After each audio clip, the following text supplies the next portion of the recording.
Bismillah.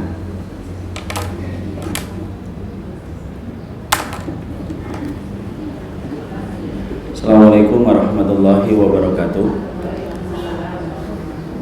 Innal hamdalillah wassalatu wassalamu ala Rasulillah wa ala alihi wa sahbihi wa man tabi'ahum bi ihsan ila yaumil qiyamah. Ibu-ibu yang semoga Allah rahmati, ikhwan, akhwat dan ummahat yang semoga Allah berkahi. Alhamdulillah kita senantiasa bersyukur kepada Allah atas seluruh kenikmatan yang Allah telah limpahkan dan Allah berikan kepada kita selaku hambanya. Sehingga dalam kesempatan waktu duha kali ini Allah memberikan kepada kita kebaikan amal, dikumpulkan kita pada salah satu majelis ilmu taman surga, supaya kita mampu membenarkan dan mengkoreksi kehidupan kita apabila ada yang tidak sesuai dengan apa yang menjadi petunjuk kitabullah dan sunnah. Tentunya kita senantiasa bersyukur karena sesungguhnya syukur merupakan perkara untuk mengikat kenikmatan-kenikmatan berikutnya. Tidak mungkin kita akan mendapatkan kenikmatan berikutnya ketika kita tidak memiliki syukur kita yang besar kepada Allah. Karena sesungguhnya salah satu fungsinya syukur yaitu adalah mengikat kenikmatan yang besar dalam kehidupan kita. Semoga Allah senantiasa memberikan kepada hati kita hati yang mudah untuk bersabar dan hati yang mudah untuk bersyukur atas segala episode kehidupan yang telah ditentukan takdirnya dengan hikmah oleh Allah Subhanahu wa taala. Ibu-ibu yang semoga Allah rahmati dan Allah berkahi, alhamdulillah bi nikmatihi tatimmu shalihah. Segala puji tentunya hanya Allah. Sempurna segala amal soleh yang telah kita kerjakan. Setelah kita melalui perjalanan panjang untuk membahas tentang syafaat yang ada dan terdapat pada akidah Ahlussunnah wal Jamaah, kita telah menyelesaikan tentang satu tema, yaitu 10 syafaat mutlak, dan kita telah menyelesaikan setelah perjalanan kita cukup panjang untuk membahas dan menguraikan tentang tema itu. Dan dengan izin Allah, 1 bulan yang lalu materi dan tema tentang persoalan syafaat telah selesai, dan alhamdulillah ibaratnya kayak pisau yang sudah pecah. Jadi kemudian kita bisa melanjutkan kepada kajian kitab, karena pada dasarnya kita ingin sekali kajian kita adalah kajian yang merujuk dan tertuntun serta terbimbing dengan panduan ilmu yang disampaikan oleh para ulama-ulama. Dan tidak ada cara yang paling efektif ketika kita belajar kecuali yang efektif ketika kita belajar, yaitu adalah dengan kita mengkaji kitabnya para ulama, kita memetik setiap buah manis dari setiap faedah yang disampaikan oleh mereka, supaya kemudian kita mampu secara sistematik mendapatkan ilmu dan kita mampu dengan mudah mengambil setiap faedah yang kita peroleh. Makanya kita dalam kesempatan hari ini kita akan mulai pembahasan kitab, dan di antara pemilihan kitab yang telah saya jatuhkan pilihan setelah saya melihat-lihat apa kitab yang cocok untuk kita bahas dan kita kaji, maka kita akan membahas tentang satu kitab, yaitu adalah kitab Mawsu'atul Adab Al-Islamiyah Al-Murattabah ala Hurufil Hijaiyah, yang mana pasti terjemahnya tidak ngerti apa itu. Jadi kita akan membahas tentang satu kitab yang sudah diterjemahkan oleh para penerjemah, yaitu adalah Ensiklopedia Adab Islam menurut Al-Quran dan As-Sunnah. Dan inilah kitab yang akan kita pakai insya Allah ya. Jadi kitab yang akan kita pakai insya Allah adalah kitab ini, Mawsu'atul Adab Al-Islamiyah Al-Murattabah ala Hurufil Hijaiyah, yang disusun oleh salah satu ulama yang cukup muktabar keilmuan beliau dan cukup diakui bagaimana setiap intisari ilmu yang dimiliki oleh beliau, yaitu adalah Abdul Aziz bin Fathi Sayyid An-Nada. Disinilah kita akan mempelajari tentang berbagai macam faedah ilmu yang penting dalam kehidupan kita, karena sesungguhnya kitab itu layaknya hidangan makanan yang penuh dengan cita rasa dan menu yang sehat, bermanfaat bagi kita dan bermanfaat dalam kehidupan kita, supaya kita selamat dari segala macam penyimpangan-penyimpangan yang terdapat banyak dalam kehidupan ya. Jadi inilah kitabnya. Dan kalau membeli jangan kitab ini, karena kalau ibu membeli kitab ini, ibu tidak akan paham kecuali tulisan Bismillahirrahmanirrahimnya dulu. Tapi kitab yang akan kita beli insya Allah terjemahnya itu ini. yaitu Ensiklopedia Adab Islam yang disusun oleh beliau tadi, Abdul Aziz bin Fathi Sayyid Nada. Kemudian ini ada 2 jilid ya, walaupun kitab aslinya adalah 1 jilid, tetapi kitab terjemahnya ada 2 jilid, dan kita akan menggali setiap faedah dalam kitab ini, dan kita akan mencoba untuk memahami semua yang ditulis oleh beliau selama berdasarkan kitabullah dan sunnah, supaya menjadi pegangan buat anak dan menjadi pegangan buat ibu semuanya. Tentunya mungkin ada yang banyak bertanya, kitab ini membahas tentang apa, Ustaz? Kitab ini membahas tentang segala macam perkara yang berkaitan tentang kehidupan adab dan kehidupan akhlak.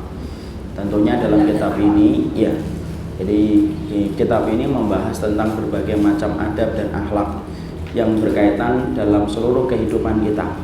Karena kita paham ya, tidak ada aturan yang paling lengkap mengatur kehidupan kita kecuali adalah aturan sunnah. Dan kita pahami bahwasanya sunnah itu adalah sesuatu yang dicontohkan oleh Rasulullah dan menjadi bagian dari kehidupan Nabi, maka itu adalah sunnah. Dan ternyata banyak sekali di antara adab, akhlak dan sunnah yang telah dicontohkan oleh Rasulullah SAW, tetapi banyak di antara kita yang tidak mengerti apa itu di antara kesempurnaan adab yang telah disampaikan oleh Rasulullah SAW. Jadi dalam kitab ini akan mengupas satu persatu ya, dari semua persoalan-persoalan yang pernah dicontohkan oleh Nabi, semua persoalan yang ada dalam kehidupan, karena sesungguhnya tidak ada satu agama yang paling detail mengatur kehidupan akhlak, dan tidak ada satu syariat yang paling detail mengatur kehidupan akhlak dan adab, kecuali itu kita dapatkan di dalam aturan dan syariatnya Allah ya. Karena banyak di antara kita itu yang justru tidak ngerti berbagai macam adab dan akhlak. Boleh enggak kita ini kalau bertamu, ketika bertamu itu sembari kita notok pintu, kemudian ternyata kita sembari melihat ke jendela, boleh atau enggak? Banyak di antara kita yang tidak sadar hukumnya itu bagaimana adabnya dan akhlaknya kita ketika memotong kuku, bagaimana adab dan akhlak kita ketika menjenguk orang yang sakit. Karena banyak di antara akhlak-akhlak yang harusnya menjadi akhlak keseharian kita menjadi seorang hamba, tetapi karena keterbatasan kita di dalam ilmu, sering sekali kita tidak mengetahuinya. Sering sekali kita justru bodoh tentang semua perkara itu, padahal perkara itu kita butuhkan karena kehidupan kita sehari-hari membutuhkan akhlak dan membutuhkan adab. Dan banyak sekali di antara persoalan akhlak dan adab yang kita masih bodoh tentangnya, dan kita harus mempelajarinya supaya kita paham. Sebelum kita kemudian membahas tentang buku ini, maka sesungguhnya saya ingin menyampaikan di dalam mukadimah, apa sih alasan-alasan kita memilih buku ini menjadi buku rujukan kita nanti setiap bulannya. Karena kita harus paham, segala sesuatu harus dipahami. Kenapa kita memilih ini dan kenapa kita memilih itu.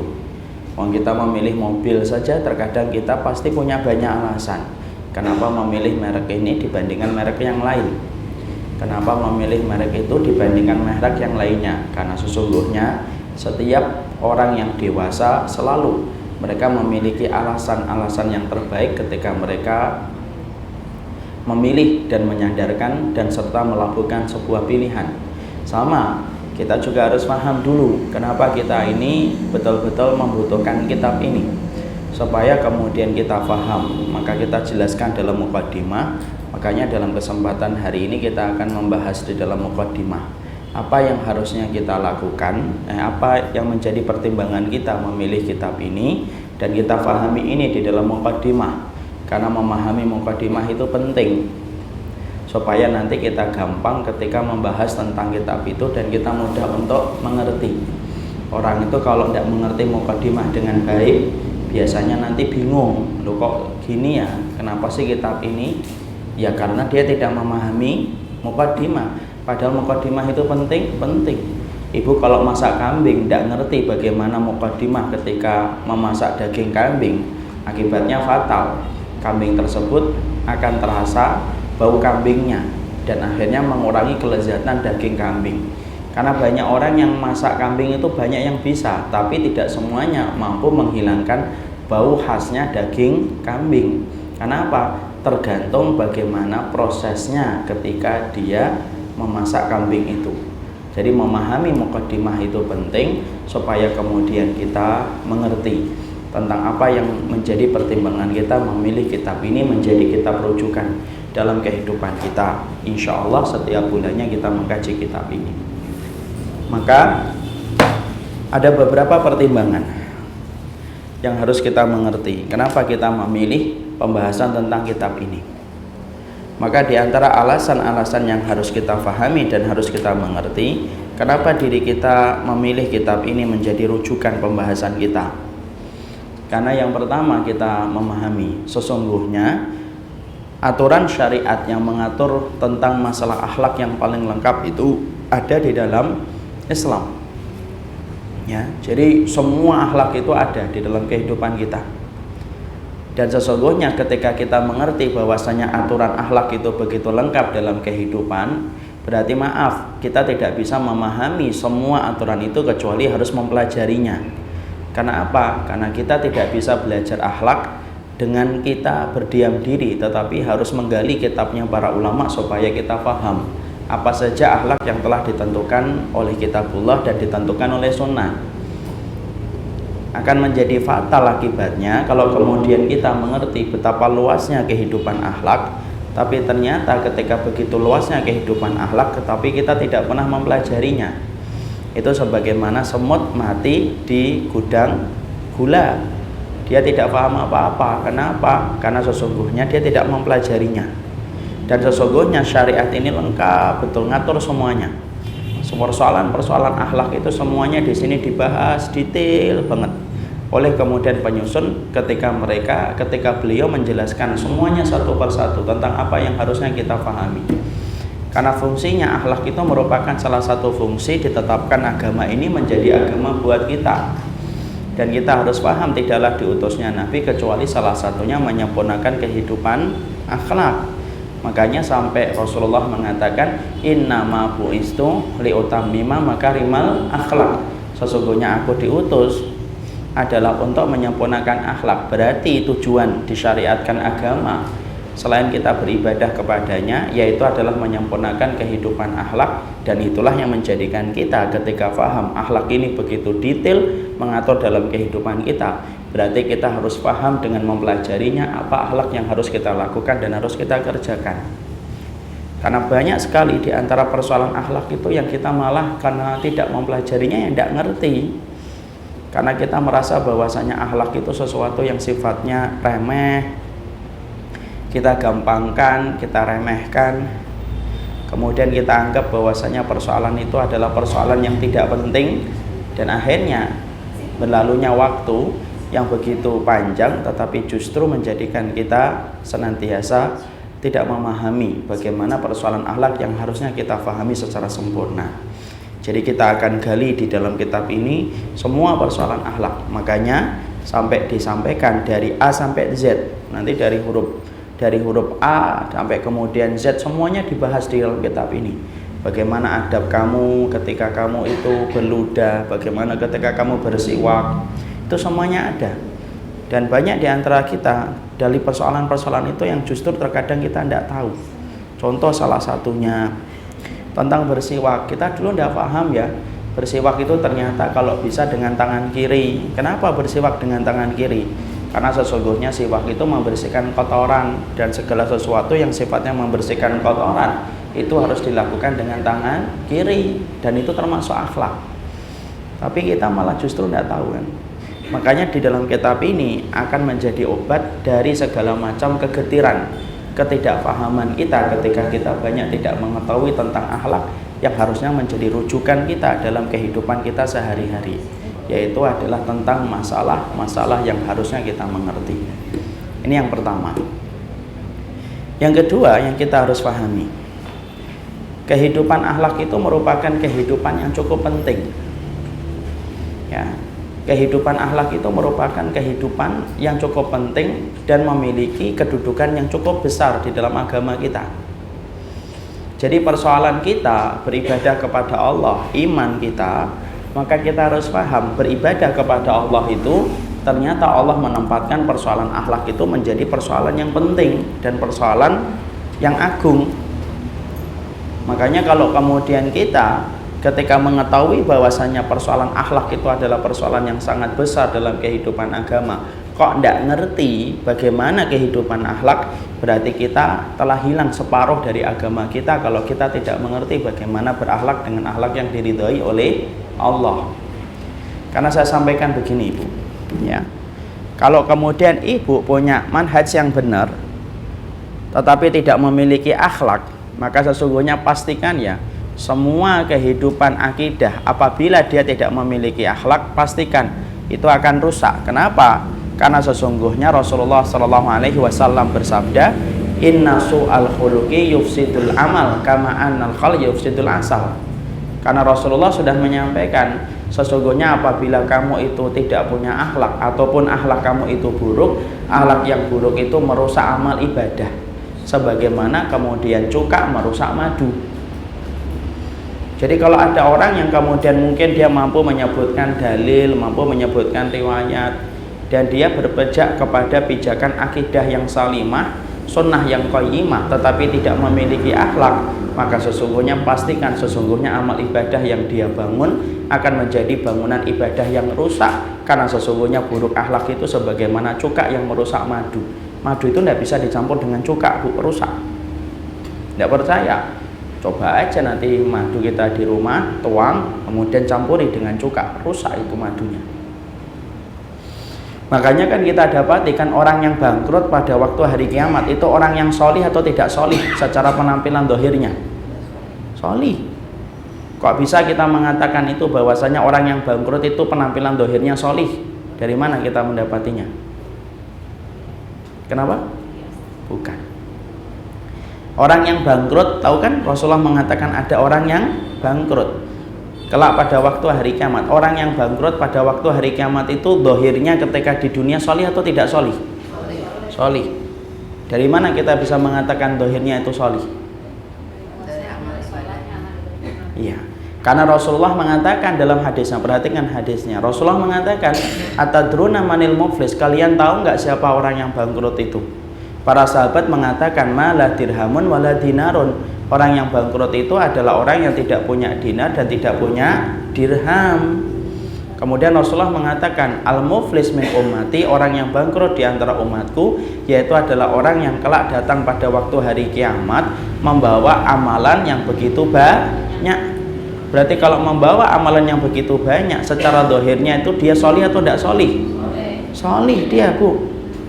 Dikatakan apa? Dikatakan bahwasanya dia itu amalnya itu banyak, dan amal yang banyak itu adalah amal yang dilakukan oleh orang yang berpenampilan solih dalam di dunia. Jadi bisa jadi ibu melihat ada orang, masya Allah ya, sholatnya, pakaiannya, ibadahnya, tapi ternyata sampai kemudian ketika pada waktu hari kiamat, ternyata kemudian dia menebus dosa-dosanya sampai kemudian begitu banyak, sampai amalnya yang begitu berlimpah dijadikan oleh Allah menjadi tidak berarti ketika dia tidak memiliki akhlak, ketika banyak menzalimi orang. Berarti di situ kita paham loh, orang yang bangkrut kelak pada waktu hari kiamat bukan orang yang miskin amal dalam kehidupan di dunia, bukan orang yang miskin ibadah, tapi justru sebaliknya, orang yang bangkrut pada waktu hari kiamat, orang yang dohirnya itu adalah dohirnya solih dia. Di situ kita mendapati apa? Kalau kamu memiliki pemahaman yang benar, akidah kamu akidah salimah, sunnah kamu sunnah qayyimah, sunnah yang lurus, tapi kamu tidak memiliki akhlak yang benar, kamu tidak menjaga lisanmu dari menzalimi orang, kamu tidak menjaga bagaimana kamu itu bersabar ketika dizalimi dan tidak mau untuk membantu saudaramu yang menunjukkan akhlak, pastikan walaupun manhaj kamu itu adalah yang benar, tetapi kalau kamu tidak punya akhlak, pastikan sesungguhnya dirusak itu amal ibadahnya itu oleh kemudian keburukan akhlak yang dia lakukan dalam kehidupan di dunia. Dan pastikan orang-orang yang bangkrut itu bukan orang yang miskin amal, tetapi orang yang banyak amal. Jadi orang yang betul-betul saya ketika memperhatikan hadis ini kaget betul. Oh iya ya, ternyata orang yang bangkrut itu bukan orang yang kekurangan amal, Tetapi orang yang bangkrut adalah orang yang secara zahir yaitu kebanyakan dengan amal ibadah, tetapi justru amal ibadah itu tidak bisa menyelamatkan dia. Makanya kan kita didapatkan pula di dalam hadis yang sahih, inna fulanah tudkaru min kasrati sholatiha. Sampai kita mendapati hadis sahih yang lainnya, ya Rasulullah, ada fulanah banyak sholatnya, banyak puasanya, tetapi ternyata lisannya senantiasa menyakiti tetangganya. Aina hiya ya Rasulullah, di mana tempat dia ya Rasulullah? Kemudian Rasulullah mengatakan di mana?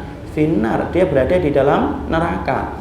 Karena apa? Karena sesungguhnya akidahmu, apabila kemudian akidahnya itu adalah akidah yang benar, tetapi kamu rusak di dalam masalah akhlak, maka sesungguhnya apa yang kamu lakukan tidak akan pernah selamat dari kerusakan ibadah. Kenapa? Karena ibadah itu akan rusak apabila kita tidak memiliki akhlak yang baik. Paham ya sampai di situ?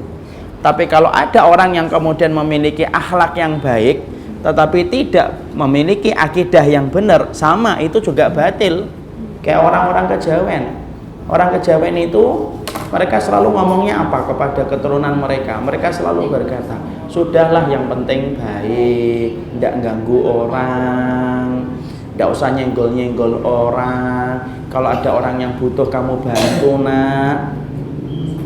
Tapi ketika diingatkan tentang sunnah ini, sunnah itu, tentang iman, tentang syirik, mereka tidak paham.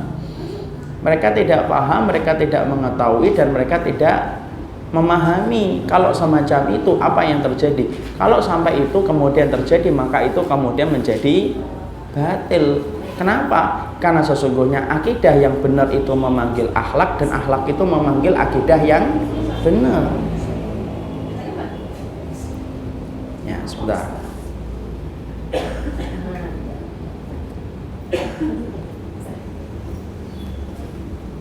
Mungkin dipindah ke sini aja biar senang dengar semuanya. Sini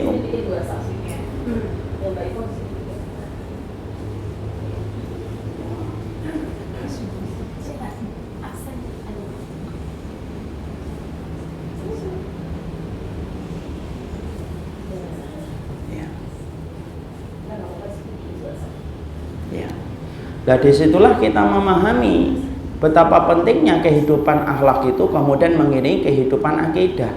Jadi ketika kita telah memiliki manhaj yang hak, ketika kita berusaha untuk rujuk kepada kitabullah, kita berusaha kembali kepada sunnah, berusaha kembali kepada pemahaman para sahabat ridwanullah alaihim, pastikan bahwasanya upaya kita membersihkan pemahaman kita dari segala macam kesyirikan dan kekufuran dan perkara-perkara bid'ah yang tidak dicontohkan oleh Nabi, maka wajib bagi kita menyertakan persoalan akidah itu dengan akhlak yang benar.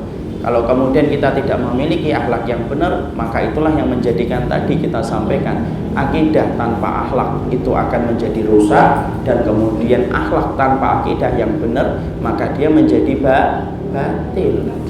Bisa nggak dipisahkan salah satunya, Ustaz? Ya nggak bisa lah. Mana bisa dipisahkan salah satunya, itu tidak bisa. Salah satunya saling mengikat satu dengan yang lainnya. Ya, karena sesungguhnya sebagaimana ikatan antara ikan dengan kolam, dengan air, dengan laut, tidak bisa saling memisahkan. Tidak bisa saling memisahkan. Ikan butuh air, air butuh ikan, salah satunya semacam itu. Dan itu merupakan perumpamaan bahwasanya kehidupan akidah dan akhlak itu saling mengikat dan tidak pernah dipisahkan. Karena hari ini kita banyak mendapati fenomena orang yang kemudian merasa sombong. Yang merasa sombong saja ya. Jadi kalau yang nggak merasa sombong, nggak usah merasa marah dengan ucapan ini. Orang yang merasa sombong dengan manhajnya, kemudian akhirnya dia gampang untuk menistakan orang lain, mendolimi orang lain. Tutur katanya tutur kata yang kecil, sifatnya bagaikan yaitu pisau yang sangat tajam kepada orang yang beriman. Sampai kemudian akhirnya tidak ada seorang muslim yang selamat dari lisannya, adapun orang kafir itu selamat dari lisannya. Makanya ada seorang salaf yang pernah dia mencaci, ada pernah mencela fulan-fulan begini, kemudian seorang ulama mengingatkan kepadanya, kamu pernah nggak memerangi Romawi? Belum. Kamu pernah memerangi orang-orang Persia? Belum. Bagaimana orang kafir selamat dari lisanmu, tetapi orang muslim malah justru tidak selamat dari lisanmu. Jadi inilah yang menjadikan kita memahami bahasa akidah itu penting. Tetapi yang terpenting juga, yang sama-sama penting adalah akidah memanggil akhlak dan akhlak memanggil akidah. Makanya sampai-sampai perhatian para ulama tentang masalah akhlak itu besar. Tidak ada perhatian yang paling besar yang diberikan oleh para ulama salaf kecuali salah satunya mereka sangat memperhatikan kehidupan akhlak, ya.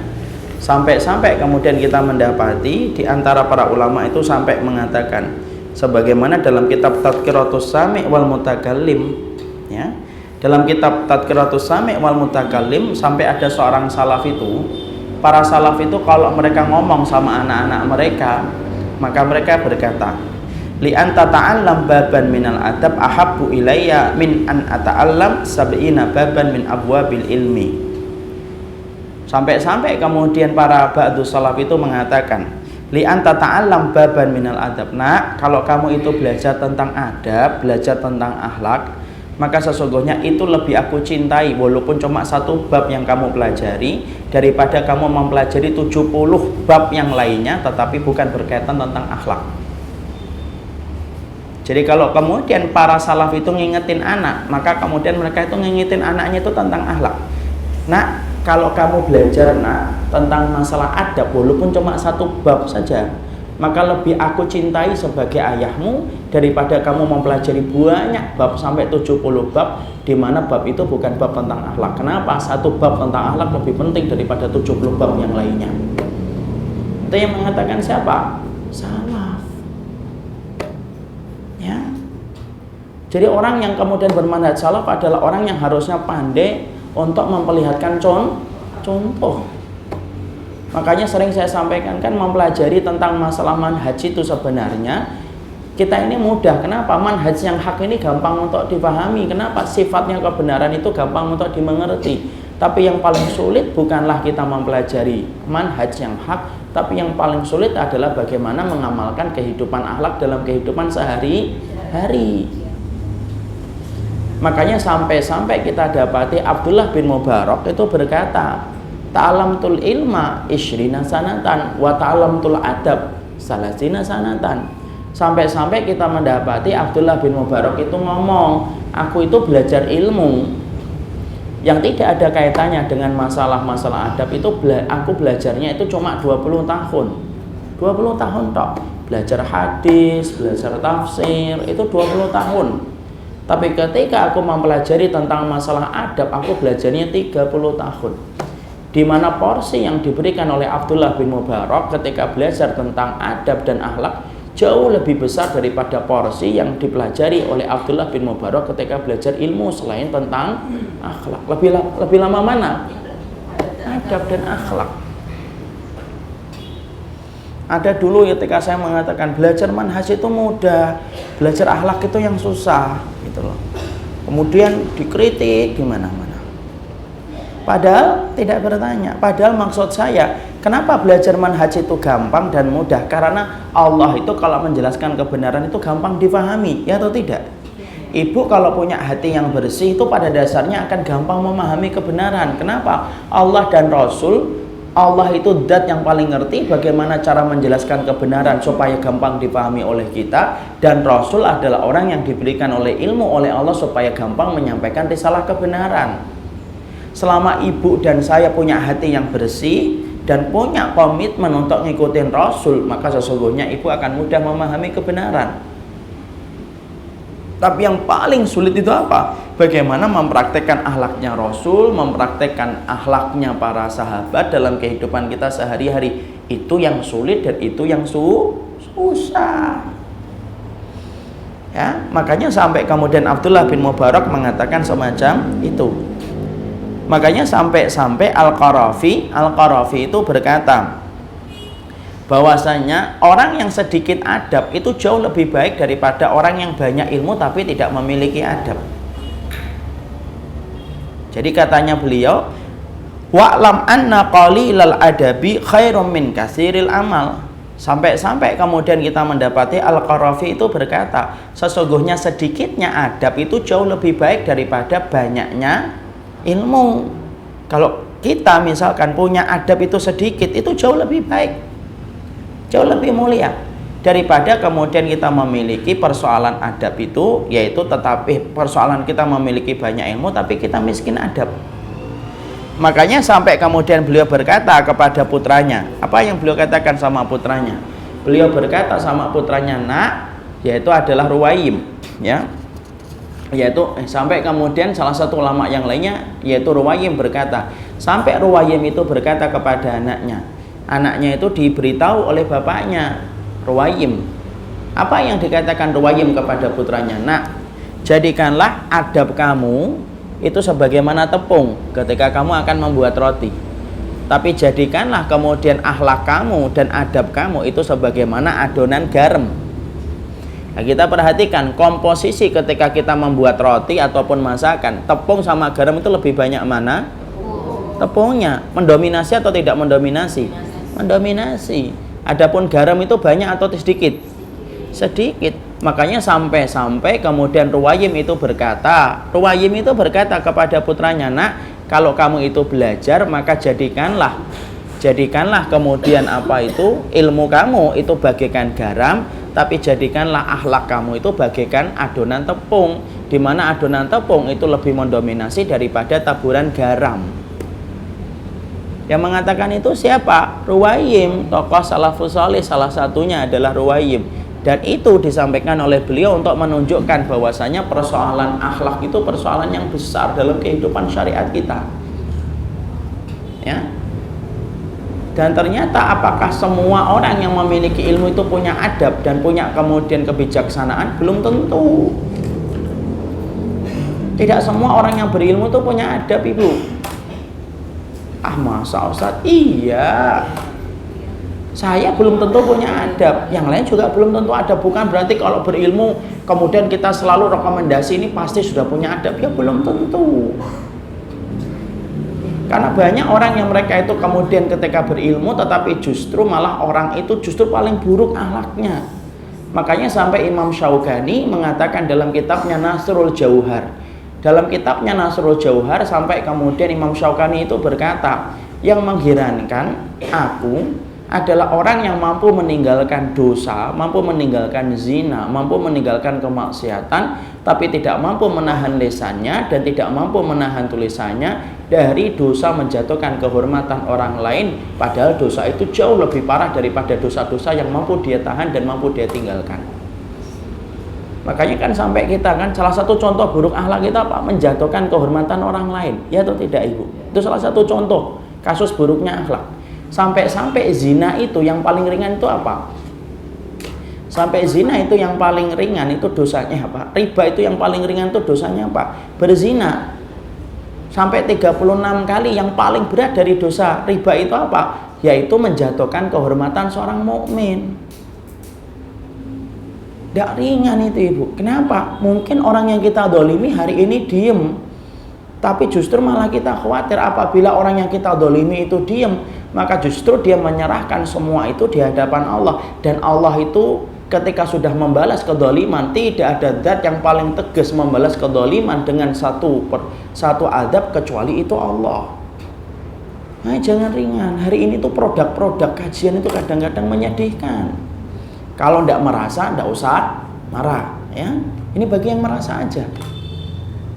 Orang-orang yang kemudian ternyata ngaji tapi ternyata ngomong orang lain begitu gampangnya, begitu mudahnya dia jatuhkan kehormatan orang lain atas sesuatu yang juga dia tidak pahami, tidak dia mengerti. Sampai akhirnya kemudian kita mendapati bahwasanya kehidupan majelis ilmu hari ini itu justru bukan menumbuhkan persaudaraan yang lebih kuat antara satu saudara dengan saudara yang lain. Justru terjadi gap-gap dan kelompok-kelompok di dalam setiap kajian. Padahal yang dibahas kitabnya sama. Hanya karena satu perbedaan, seakan-akan kemudian orang itu lebih rendah daripada orang kafir yang harus dihalalkan kehormatan dirinya. Kok gitu sih? Maaf lo ya, yang tidak merasa ndak usah. Ya. Kadang-kadang kita nulis apa, marah-marah gitu ya.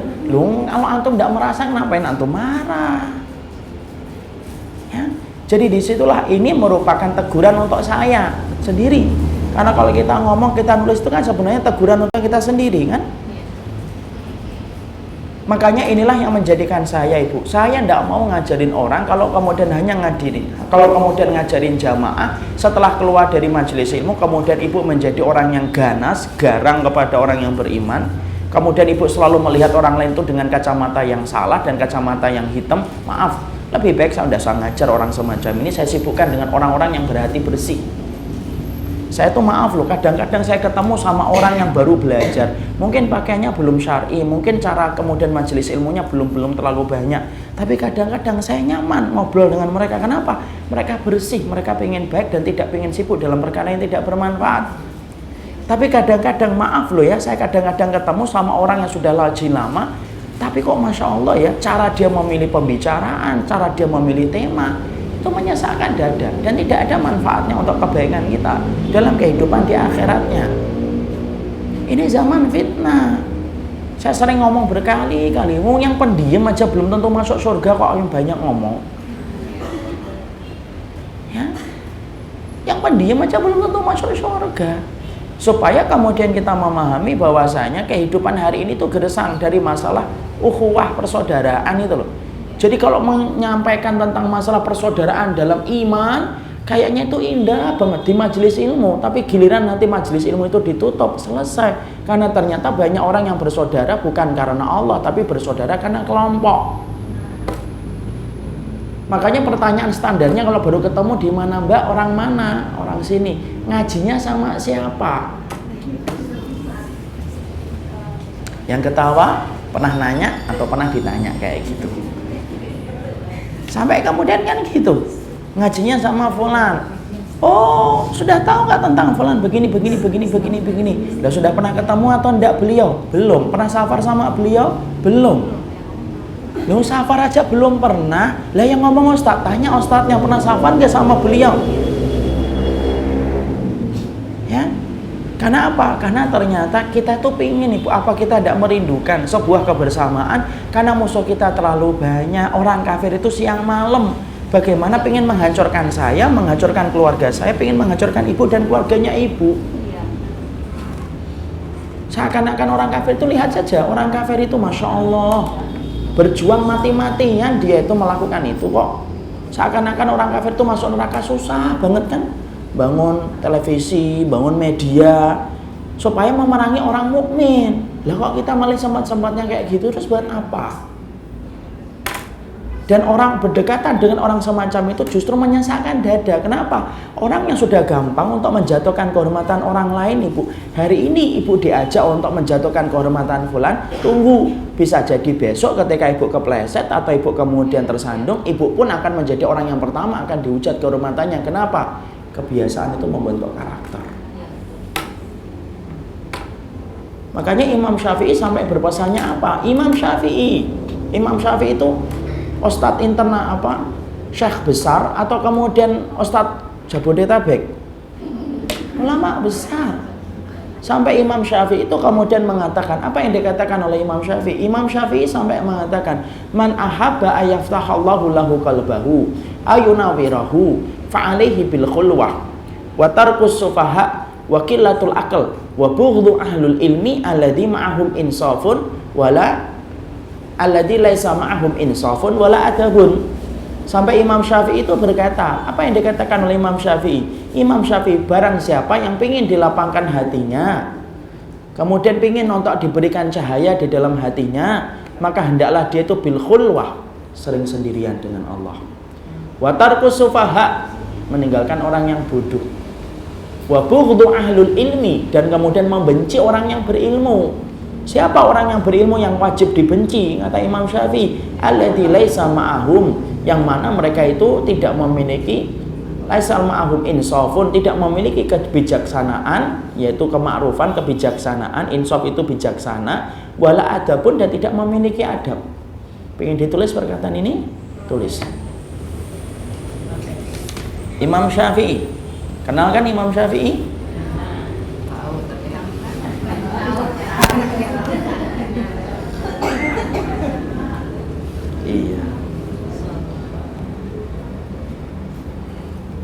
Imam Syafi'i kemudian mengatakan, man ahaba ayaftahallahu qalbahu. Mau ditulis bahasa Arabnya? Enggak, insyaallah.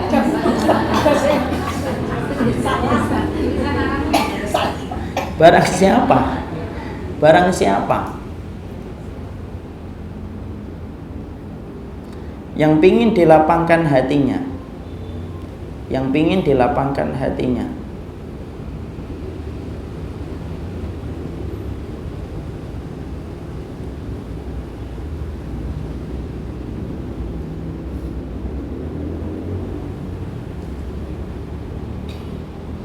dan diberikan cahaya oleh Allah,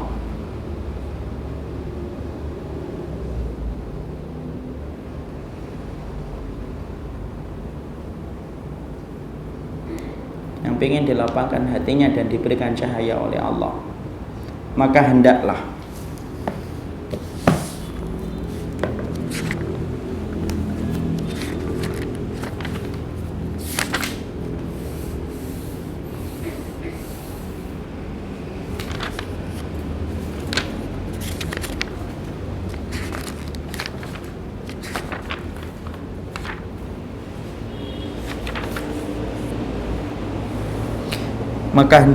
ia sering bersendirian, ia sering bersendiri atau khalwah, sering bersendiri sama Allah. Artinya ia tengah malam bangun, di tengah setiap orang yang tenggelam dengan tidurnya yang pulas, bangun, jangan jadi bangkek di hadapan Allah.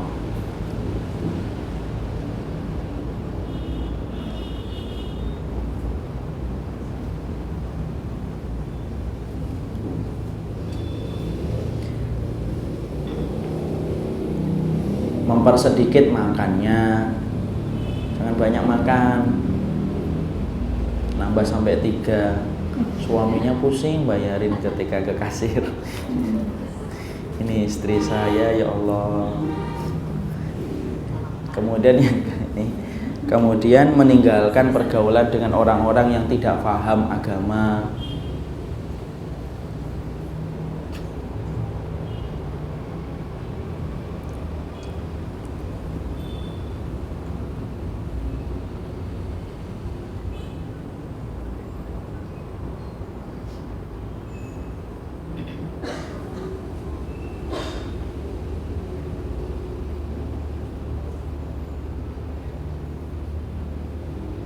Dan membenci para ulama yang tidak memiliki sifat bijaksana dan tidak memiliki sifat dan tidak memiliki adab dan akhlak.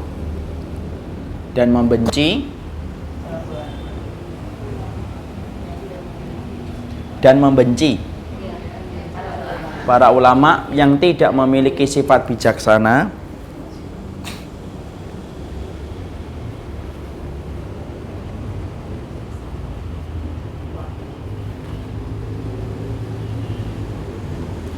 serta tidak memiliki adab dan akhlak. Serta tidak memiliki adab dan akhlak.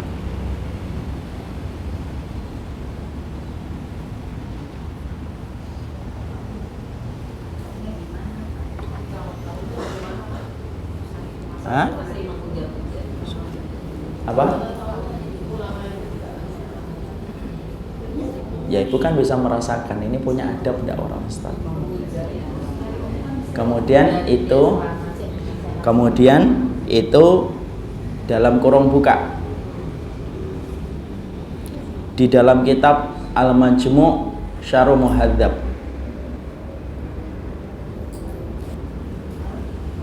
Al-Majmu' Syarh Muhadzab.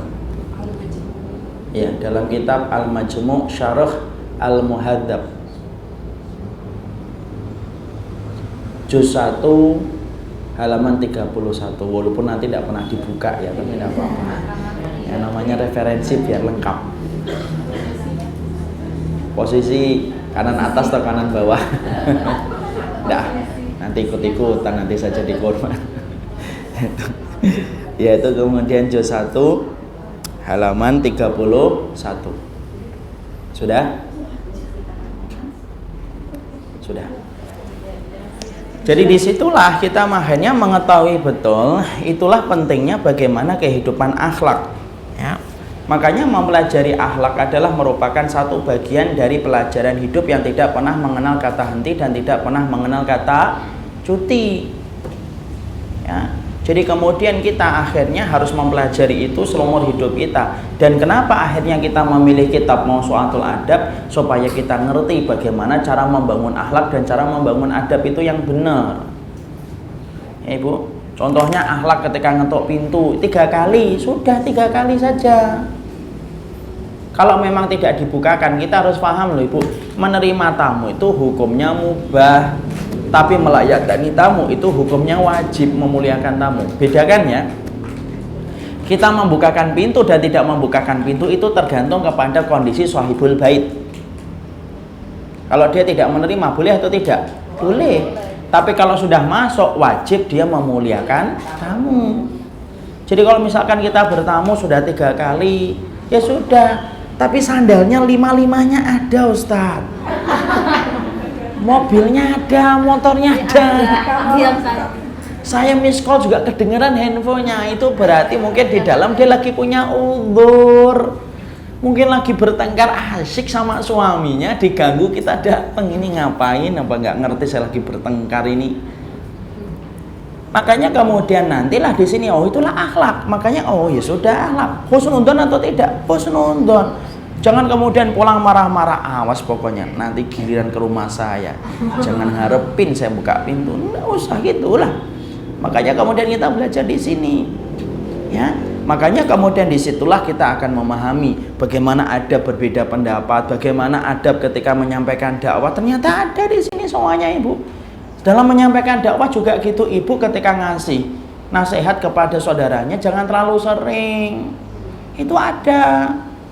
Oh, kalau menyampaikan misalkan ibu berbagi sama anaknya kalau sudah SMA, ibu berbagi tulisan karena dapat di grup. Karena kita lihat grup anak-anak kita tidak ada grup-grup Islam, akhirnya kita nge-share. Nge-share itu 2 kali sudah paling banyak Ibu. Jangan terlalu sering. Sampai 3 kali, 4 kali bosan dia. Dan akhirnya apa? Setiap ibunya nge-share tulisan selalu di-delete duluan dan dia mau baca karena terlalu banyak. Loh, itu ada di sini. Ada, itu adab kita. Loh, sampai ketika kita menyampaikan kebenaran pun harus ngerti cara kemakrufan ketika menyampaikan kebenaran. Diatur caranya, jangan terlalu sering. Kayak minum obat, kalau terlalu sering lewat Ibu, OD dia, overdosis nanti akhirnya. Sama ini mengunjungi saudara kita, ada nggak adabnya? Ada. Kalau mengunjungi saudara kita itu jangan terlalu sering. Mentang-mentang silaturahmi kita pengen memperpanjang umur. Akhirnya apa? Datang terus kemudian ke saudara kita. Sampai kemudian sehari itu 2 kali datang. Sampai kemudian ditanya, kenapa sih kamu datang terus ya? Kan saya ingin memperpanjang umur. Ya Allah, kamu panjang umur, sahibul baitnya pendek umur. Kenapa kemudian pendek umur? Telat ya. Maka kemudian disitulah kita akhirnya memahami kan, disitulah kita akhirnya paham semuanya persoalan akhlak ini harus kita ngerti. Jadi sampai kita melakukan kebaikan pun ada caranya, memilih waktu itu juga penting. Adab kita sama Quran, kapan kita menghafalkan Quran itu ada adabnya. Makanya Ibu ketika menghafalkan Quran ketika pagi itu beda dengan menghafalkan Al-Quran ketika habis duhur. Coba menghafalkan habis duhur itu, mau menghafalkan 5 ayat aja muter. Tapi kalau saya pagi kok masih gitu juga, itu berarti yang salah bukan Qurannya. Yang salah kamunya banyak maksiat dan susah untuk menghafalkan Quran. Tapi ternyata semuanya telah dibahas dan telah disusun oleh Rasul. Semuanya di sini ada. Dan disinilah kita memahami bahwasanya kenapa kita akhirnya memilih kitab ini menjadi rujukan kita setiap bulannya. Alasan yang kedua adalah supaya kita paham menempatkan kehidupan akhlak merupakan persoalan dan pembelajaran tanpa henti dan tanpa cuti. Kenapa? Orang yang justru banyak yang jatuh dalam masalah akhlak itu adalah orang yang hari ini justru kemudian ketika para ulama ngingetin justru adalah orang yang banyak ilmunya. Yang tadi kita katakan, orang yang bangkrut pada hari kiamat bukan orang yang miskin ilmu, tapi orang yang bangkrut pada waktu hari kiamat orang yang banyak ilmunya, banyak amalnya, banyak ibadahnya. Artinya orang itu ketika di dunia banyak membuat orang terpesona, ibadahnya Masya Allah. Tapi ternyata dia menebus ibadah itu yang sangat banyak, yaitu adalah digugurkan semua ibadah itu ketika dia tidak sadar melakukan banyak perkara yang merupakan cermin dari akhlak yang buruk. Itu yang keberapa? Yang kedua. Yang ketiga, kita harus paham. Yang kita pahami apa? Sesungguhnya kehidupan akhlak di dalam syariat ini itu ditentukan oleh Allah dan ditentukan oleh Rasul. Makanya kalau kita bicara akhlak itu tidak pakai perasaan. Jadi kalau semua akhlak dan semua adab dalam kehidupan kita itu semuanya dirumuskan dengan penjelasan-penjelasan yang qat'i dari Allah dan Rasulnya. Kenapa? Akhlak kita sebagai seorang muslim itu dibentuk dan disusun dan ditetapkan oleh Allah dan Rasulnya, bukan dibentuk oleh perasaan. Karena nanti kita harus pahami loh, bedakan akhlak yang terbentuk dari syariat dan akhlak yang terbentuk atas adat istiadat. Beda. Jadi akhlaknya seorang muslim itu apa? Akhlaknya seorang muslim itu yaitu adalah akhlaknya seorang muslim itu ditentukan oleh Allah. Dan apapun yang ditentukan oleh Allah, sifatnya apa? Sifatnya universal, dan sifatnya itu adalah universal, dan sifatnya adalah membawa kemaslahatan dalam kehidupan kita. Dan akhlak itu tidak dibentuk dan ditentukan oleh perasaan. Karena kadang-kadang nanti kita dapati ada tabrakan-tabrakan dalam kehidupan sehari-hari. Contoh, ya, ada akhlak yang dianggap akhlak oleh masyarakat tapi tidak dianggap akhlak di dalam syariat. Contoh apa? Contoh, ibu sering nggak ketika menghadiri walimah, kemudian pembawa acara berkata, dan sang mempelai pengantin sudah memasuki ruang, diharapkan kepada semua tamu undangan untuk berdiri menyambut. Kemudian kita akhirnya apa? Berdiri. Padahal boleh nggak kita berdiri untuk menyambut manusia? Nggak boleh. Wong Rasulullah aja nggak mau kok dilakukan semacam itu dan diperlakukan semacam itu. Rasul itu pernah ketika ada salah satu, Rasulullah itu pernah ketika beliau datang kemudian para sahabat berdiri, lalu kemudian Rasulullah mengatakan, jangan melebih-lebihkan saya sebagaimana Ahlul Kitab itu melebih-lebihkan Isa. Maka di situ kita mengetahui apa? Oh, ternyata akhlak menurut adat itu kadang-kadang berbeda dengan akhlak menurut syariat. Kadang-kadang dalam beberapa hal, bukan semuanya. Dan kita sebagai seorang muslim, tuntunan akhlak kita itu tuntunan akhlak kitabullah dan sunnah. Bukan menurut perasaan dan bukan menurut kebiasaan apa yang sudah dilakukan jamak oleh masyarakat. Hari ini kita belajar ada juga lagi. Makanya kalau kita misalkan ibu ada menghadiri semacam itu, ya kita tidak berdiri. Tapi coba pandangan masyarakat apa kalau kita tidak berdiri? Tidak sopan, tidak menghargai. Padahal kita kalau sudah datang itu di acara walimah itu sebenarnya sudah menghargai atau tidak? Sudah menghargai. Kenapa? Karena masyarakat belum paham tentang itu. Contoh lagi, kita menghadapi pula ada anak-anak yang ketika mereka ingin berbakti kepada orang tuanya, kadang-kadang birrul walidainnya itu melampaui aturan dan melampaui batasan dan takaran yang ditetapkan syariat. Apa? Dia cuci kaki ibunya, kemudian diminum. Terutama ketika menjelang ujian nasional, ibunya diduduki, ini tuh duduk semuanya. Kemudian setiap orang tua, setiap anak membawa baskom, di dalamnya ada air, dicuci. Bahkan tingkat ekstrimnya ada yang sampai meminumnya. Mungkin pandangan masyarakat, wah sopan banget ya anak itu, Masya Allah. Tapi menurut syariat boleh atau tidak boleh? Tidak boleh. Berarti kalau kita bicara akhlak, bicaranya akhlak itu menurut ketentuan yang ditetapkan oleh kitabullah dan sunnah. Makanya kenapa kita pelajari kitab ini? Karena semua tentang masalah akhlak yang tertera dan termaktub di dalam kitab ini, rujuknya, kembalinya kepada aturan yang ditetapkan oleh kitabullah dan sunnah. Makanya semuanya nanti ditentuin jelas itu. Ya, tidak keluar dari apa yang kemudian sudah ada. Semuanya urutannya jelas banget di sini. Ya, pandangannya di sini, kemudian dalilnya di sini, kitabnya di sini, hadisnya di sini. Nanti kita akan pelajari itu di sini. Ya.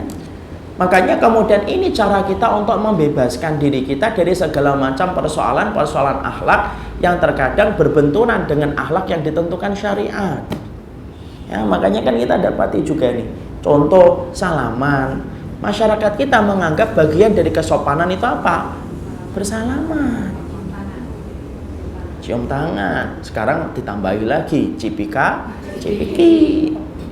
Padahal bukan mahramnya. Tapi masyarakat menganggap kalau ada orang yang datang kemudian salaman, cipika, cipiki, berarti orang itu sopan, akhlaknya baik. Tetapi kemudian dalam aturan syariat boleh atau tidak boleh? Tidak boleh. Masyarakat kita berkata tidak apa-apa salaman itu, yang penting tidak ada sengkring-sengkringnya. Arti sengkring-sengkring saya juga tidak ngerti gitu. Padahal orang yang seharusnya paling bersih dari nafsu itu siapa? Rasul. Orang yang harusnya paling berat untuk menyentuh tangan perempuan karena paling mampu menjaga nafsu itu Rasul. Tapi pernah nggak Nabi itu memegang kulit seseorang yang bukan mahramnya? Tidak pernah. Kenapa? Dalam sebuah hadis yang sahih, Rasulullah tidak pernah memegang sama sekali kulit seorang wanita yang bukan mahramnya. Kenapa? Karena persoalan itulah yang berakhlak. Itu persoalan akhlak itu. Itu ditentukan kitabullah. Lah tabrakan ini, tabrakan dengan persoalan yang sifatnya sunnah. Maka kemudian persoalan akhlak yang dibentuk oleh karakter masyarakat, kalau bertabrakan dengan akhlak yang ditentukan oleh syariat, maka kita harus paham, sesungguhnya akhlak yang dibentuk oleh syariat itu lebih berhak untuk kita ikuti daripada akhlak yang dibentuk oleh kemudian adat istiadat dan oleh masyarakat. Contoh lagi, kita sering mengartikan keluarga itu, kalau masyarakat Melayu, keluarga itu ya semuanya. Ini pernah pak demu, ini pernah pamanmu, ini paman punya sepupu, sepupu itu punya keponakan, nah keponakan itu punya sepupu, nah ini masih saudaramu. Sampai yang bicara bingung, ponakan sepupu. Akhirnya apa? Karena sudah dijelaskan itu saudara, sudah tidak apa-apa, sana berduaan tidak apa-apa. Akhirnya apa? Sering kita dapati orang tua membiarkan anaknya kemudian satu tempat tidur dengan siapa? Dengan sepupunya, pada laki dan perempuan. Karena kita beralasan, itu kan anaknya kakak saya. Padahal kemudian anak saya dengan anak kakak saya bisa nikah atau tidak bisa nikah? Dalam Islam ditentukan itu batasannya, bukan berarti tidak menghormati wajib, menyayangi wajib. Tapi kemudian di situ ditentukan akhlaknya itu gimana? Oh, akhlaknya nak, kamu itu adalah walaupun kamu dekat sama dia nak, walaupun kamu satu umuran, tapi bagaimanapun itu bukan mahram kamu. Ketika dia ngajak kamu berduaan naik ini, tapi kan dia teman saya dari SD. Loh, siapa yang bisa menghalangi kalau mereka nanti jatuh cinta? Sekarang katanya nggak ada jatuh cinta, bangun cinta. Nanti kalau jatuh cinta gimana? Kita kan nggak ngerti. Makanya batasannya harus dijelaskan. Namanya sepupu, yang namanya sepupu ya bukan mahram. Walaupun kemudian orang luar mengatakan enggak, akhlak banget sih sama sepupu kok gitu. Lah masalahnya adalah akhlak yang ditentukan Allah itu lebih prioritas daripada akhlak yang ditentukan oleh adat istiadat. Contoh ibu dengan ipar. Ipar itu maut atau tidak maut? Ipar itu mahram atau tidak mahram? Ipar itu bukan mahram. Kadang-kadang kemudian suami kita karena belum paham, beliau ngomong, nanti jadi nggak ke Blok M? Jadi, ya sudahlah, sekalian aja sama kemudian si Andri misalkan. Andri itu adiknya suami. Tapi kan Andri nggak bawa istrinya, mas. Nggak apa-apalah, sama adikku sendiri saja. Padahal kita ngerti kalau kemudian dia meninggal, Andri bisa nikahin istrinya saya? Bisa lah. Makanya itulah akhlak itu harus kita kembalikan rujukannya kepada kitabullah. Karena apa? Ada manusia yang bingung untuk meletakkan kondisi akhlak. Mana ini akhlak yang diikuti? Akhirnya apa? Dia banyak melanggar syariat hanya karena mengatakan inilah akhlak. Salah. Akhlak kepada Allah yang harus didahulukan. Ya. Jadi akhlak kita kepada Allah itulah yang kita harus pahami. Karena akhlak itu ditentukan oleh kitabullah dan sunnah, bukan ditentukan oleh perasaan dan bukan ditentukan oleh prasangka yang dibentuk oleh adat istiadat masyarakat kita. Bukan, itu kehidupan akhlak yang kemudian ada di dalam syariat Allah. Ya, makanya kita nanti banyak sekali menemukan hal-hal yang semacam itu. Ya. Contohnya kemudian kita akhlaknya kalau kemudian melihat orang sakit, ya membacakan Quran, sunnahnya apa? Mengingatkan dia tentang hutangnya. Kadang-kadang kalau masyarakat kita kan, mosok jenguk orang sakit bacain Quran. Emang saya mau mati ya Pak? Padahal akhlaknya memang kita datang membacakan apa? Setidaknya Al-Ikhlas, Al-Falaq, An-Nas. Itu akhlaknya. Dan tetapi masyarakat banyak belum memahaminya. Ya begitulah, nanti kita pelan-pelan kemudian memberitahu mereka. Karena sesungguhnya kehidupan akhlak yang kita pahami, akhlak dalam syariat ini ditentukan rujukannya jelas dalam kitabullah dan sunnah. Ya, contohnya yang kemudian berlebihan, yang misalkan contohnya kita ngelewatin hormat sama orang, kemudian kita harus dalam keadaan duduk bersila. Nanti kalau kemudian mundur, tidak boleh membelakangi, gaya-gaya feodal, kemudian akhirnya sambil jalan mundur, tidak boleh membelakangi orang itu, kayak kemudian apa, prajurit kepada atasan, tidak ada. Walaupun itu tampak sopan, tapi ternyata di hadapan Allah itu justru malah kemudian salah. Disitulah kita paham, kita harus mengerti akhlak dan adab di dalam syariat ini. Yang menentukan akhlak dan adab itu Allah, bukan selera dan prasangka kita. Kalau kita sudah mengembalikan akhlak kepada prasangka kita dan perasaan kita, maka sesungguhnya akan menjadikan kita kehidupannya mungkin mungkin di pandangan orang itu sholih, di pandangan orang itu baik, tapi ternyata kita berantakan di hadapan Allah ketika kita mendahulukan akhlak menurut versi manusia dan meninggalkan akhlak menurut versi syariat. Ya, contoh laki-laki dan perempuan ngobrol berduaan misalkan entah di jalan, maka kan disunahkan bagi setiap laki-laki untuk menundukkan pandangan atau memalingkan pandangan semaksimal mungkin. Tapi kadang-kadang orang berprasangka apa, ini apa sih diajak bicara kok matanya ke sana ke sini, nggak ngelihat saya, malah ngelihat ke atas, ngelihat ke bawah. Masyarakat kita mengatakan apa? Itu justru tidak sopan. Tapi menurut syariat itu yang justru malah sopan. Makanya di situ kita paham ya Ibu. Makanya apakah semua adat itu nanti bertentangan dengan kitabullah? Enggak lah. Banyak adat-adat yang ternyata sesuai dengan kitabullah. Kalau sesuai dengan kitabullah dan sunnah, silahkan diteruskan akhlak itu. Tidak ada masalah. Tapi kalau akhlak itu sudah berbenturan dengan akhlak yang ditentukan oleh syariat, kewajiban kita mendahulukan akhlak yang ditentukan oleh syariat. Apa itu akhlak-akhlak yang tidak bertentangan dengan syariat? Banyak. Akhlak masyarakat Melayu kalau bertemu apa? Senyum. Kan masyarakat kita gitu, mau diapa-apain senyum. Maka itu akhlak, memuliakan tamu. Kadang-kadang walaupun sampai melampaui batas. Ayo Pak, mampir Pak, makan pisang goreng. Itu istrinya yang di belakang sudah nyubit itu.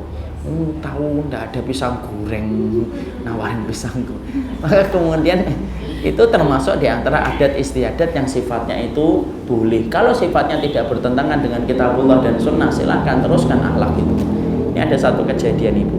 Dulu di Filipina, di Fakultas Syariah itu, teman-teman saya itu kan dari Asia itu kan ada dari Filipina, kadang dari Hong Kong, itu ada dari Malaysia, dari Thailand. Ada teman-teman Filipina saya itu ikut ke rumah Kudus ketika mau sholat, ketika mau liburan Idul Adha. Karena saya ketika Idul Adha itu sibuk, sibuk memikirkan banyak kegiatan, kadang-kadang saya tinggalin. Padahal orang Filipina ini bahasa Indonesianya masih terbata-bata, apalagi bahasa Jawa. Saya cuma ngomong sama dia gini aja, kalau di Jawa itu yang penting modal senyum sama modal njih. Ternyata kemudian beliau tak tinggal itu. Saya ngelihat dari kejauhan itu bapak-bapak itu kelihatannya ngobrol banyak. Jadi ternyata kalau setiap diajak orang tuh inji gitu, inji. Itu termasuk akhlak atau tidak? Ya akhlak, silakan, tidak ada larangan itu. Walaupun yang ngajak bicara panjang, lebar, dia selalu inji. Baru setelah acara Idul Adha selesai saya sampaikan, ini dari Malaysia, dari Filipina tidak bisa ngomong. Oh, saya kira pinter, inji lembut banget. Nah, itu termasuk akhlak yang masih boleh untuk kita teruskan. Akhlak ketika memanggil yang lebih tua dengan panggilan Mas, Mbak, boleh atau tidak? Boleh. Tidak boleh kita mengatakan tidak ada itu sunnahnya manggil yang lebih tua dengan Mas. Loh, itu tidak bertentangan kitabullah dan sunnah. Karena itu sesuai dengan ruhnya syariat sunnah, yaitu menghormati yang lebih tua. Silakan panggil yang lebih tua siapa, Mbak, Budi, Tante. Coba kalau kemudian ibu jalan atau saya jalan, tiba-tiba ada anak kelas 6 SD panggil saya, Umar. Tapi ini siapa ini? Ibunya tuh ngajarin enggak sih? Mau panggil Pak D gitu loh atau Om. Itu termasuk di antara perkara yang sifatnya diperbolehkan dalam syariat kita. Silakan, itu diperbolehkan. Tapi ingat loh ya, setiap adab dan adat, setiap adab dan akhlak yang ditentukan oleh umat itu sifatnya relatif dan subjektif. Beda dengan akhlak yang ditentukan oleh syariat. Sifatnya apa? Sifatnya relevan dalam semua tempat dan relevan dalam semua zaman. Kalau kemudian adat, akhlak yang ditentukan oleh kemudian adab yang ditentukan oleh adat itu sifatnya relatif. Contoh, ya, contoh orang Sunda ketika menyajikan teh, kemudian kepada tamu dengan teh yang pahit itu sudah sopan. Tapi bagi orang Jawa itu namanya pelit. Apa susahnya? Gula. Kenapa? Karena sesungguhnya akhlak yang ditentukan oleh adat itu beda dengan akhlak yang ditentukan oleh syariat. Kalau akhlak yang ditentukan syariat itu apa? Sifatnya adalah relevan dalam setiap waktu dan relevan dalam setiap zaman. Tapi kalau akhlak yang ditentukan oleh adat itu sifatnya subjektif, Ibu, dan relatif. Contoh, masyarakat Indonesia itu paling tidak suka kalau kepala dipegang-pegang, tidak suka. Siapa kamu megang kepala? Oh, ibu saya aja tidak pernah megang kok. Ya iyalah, ibunya sudah meninggal. Itu ternyata beda dengan orang Arab. Orang Arab itu dipegang kepalanya biasa atau tidak? Biasa. Bahkan kemudian orang Arab itu seneng dipegang jenggotnya, itu seneng. Makanya kalau sama orang Arab pegang jenggotnya, dia seneng dia. Ya. Oh, sama kucing aja adatnya beda kok. Kucing itu kalau dipegang dagunya tidur. Coba kucing pegang apa? Coba tikus pegang dagunya, kabur dia. Itu adat yang ditentukan oleh akhlak yang ditentukan oleh adat. Tapi kalau kita bicara tentang akhlak yang ditentukan oleh kitabullah dan sunnah, itu relevan dalam setiap tempat dan setiap waktu. Yang namanya akhlak seorang mukmin di tanah Mekah, bahwasanya dia tidak boleh bersalaman dengan perempuan, itu sama ketika ibu dijonggol kemudian berhadapan dengan seorang laki-laki, ibu juga sama, tidak boleh bersalaman dengan seorang laki-laki. Kenapa? Mekah, Jonggol, Ciketing dan semua tempat-tempat itu semuanya sama. Akhlak Islam mengikat kita dan semuanya itu relevannya sama. Disitulah kita paham ya, kalau akhlak yang ditentukan oleh adat relatif. Dan sifatnya apa? Sifatnya itu kemudian berbeda-beda satu tempat dengan tempat yang lain.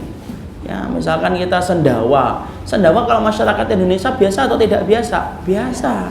Tapi kalau orang barat, katanya orang Eropa, ada sendawa itu aib katanya. Kalau kita aibnya apa? Ngentut. Buang angin. Kentut itu kemudian aib. Tapi bagi orang di sana katanya kalau kentut tidak aib. Benar atau tidak saya juga tidak tahu. Tapi ternyata disitulah kita ngerti itu bedanya kayak gitu. Jadi makanya ketika kita memahami akhlak itu ditentukan oleh syariat, ditentukan oleh kitabullah dan sunnah. Kenapa kita belajar ensiklopedia adab Islam? Supaya kamu ngerti bagaimana akhlak yang ditentukan oleh kitabullah dan sunnah. Karena sesungguhnya akhlak yang kemudian kita pelajari dari kitabullah dan sunnah, itulah yang menyempurnakan kehidupan kita di dalam beragama. Makanya tadi kan saya sampaikan kan, orang yang punya akidah yang benar tidak punya akhlak, maka itu rusak. Kenapa? Karena ibadah itu rusak dengan akhlak yang buruk, sebagaimana cuka itu merusak madu. Tapi orang yang punya akhlak yang bagus tapi tidak punya manhaj yang benar, itu sebagaimana apa? Sebagaimana itu adalah batil. Kenapa? Kayak orang kejawen, akhlaknya bagus, murah senyum, suka membantu, tapi akidahnya rusak, tidak bisa bedain iman dan syirik, tidak bisa membedain antara sunnah dengan bid'ah, tidak bisa membedakan bagaimana mengikuti dan ittiba kepada Rasul. Makanya akhirnya apa? Batil. Kenapa? Akhlak doang tidak bisa memasukkan ke surga. Tapi kemudian akidah doang tidak punya akhlak, cepat masuk neraka, karena tidak ada perkara yang paling buruk yang merusak ibadah kecuali itu akhlak yang buruk yang bisa cepat merusak kehidupan ibadah kita. Itu nomor berapa? 3. Yang nomor 4. Yang nomor 4 yang harus kita pahami yaitu adalah kenapa kita merujuk kepada kitab ini. Karena di sini kita akan mengerti tentang urutan-urutan di dalam masalah akhlak. Dan urutan dalam akhlak itu yang harus kita pahami, ada akhlak kepada Allah, ada akhlak kepada Rasul, ada akhlak kepada Quran, dan yang terakhir akhlak kita kepada makhluk.